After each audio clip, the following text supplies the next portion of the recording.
The tragic loss of their beloved dog after he came face to face with a porcupine. The dog's injuries so severe it did not survive.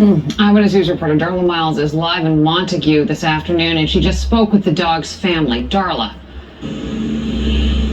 Well, Liz, David, everyone knows Sussex County is bear country, but an encounter with a porcupine is extremely rare because not only do the quills pierce the skin, they can also migrate through the body and pierce organs and become very deadly.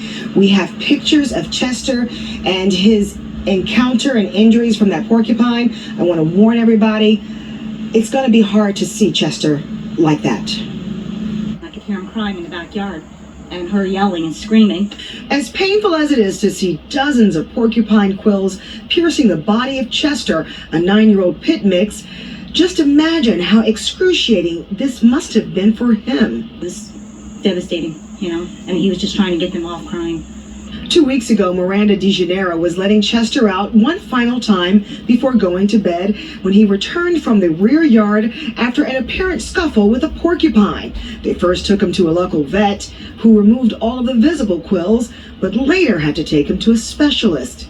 I was in shock myself because I came out and I saw the quills and I knew they were porcupine quills. I've never dealt with them before, but I mean, you kind of just know that they're porcupine quills. Like, they were everywhere. Our dog is ferocious. A very ferocious hunter, so he was probably going at it. That's why they've never seen a case this bad. After emergency surgery, Chester seemed to be on the mend, but took a downturn a few days later and died. The vet said that she actually had his heart in her hand, and she was pulling quills out of this lining of his heart.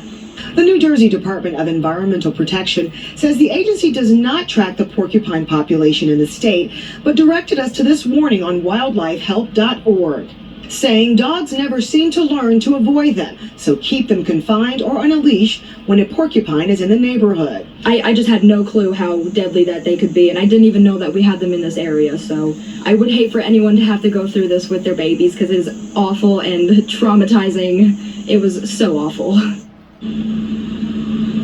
It is awful for the family, but the family does want everyone to know that there are porcupines here in the state of New Jersey, and now make sure you are on the lookout for them. Porcupines tend to come out at night, and so if you take your dog out on night, it's important to have that dog leashed. The family also wants families to know that if your dog does encounter a porcupine, make sure you get them to a vet specialist with high capacity radiation, x-ray equipment, so that they can detect all the quills internally and try to remove them as quickly as possible.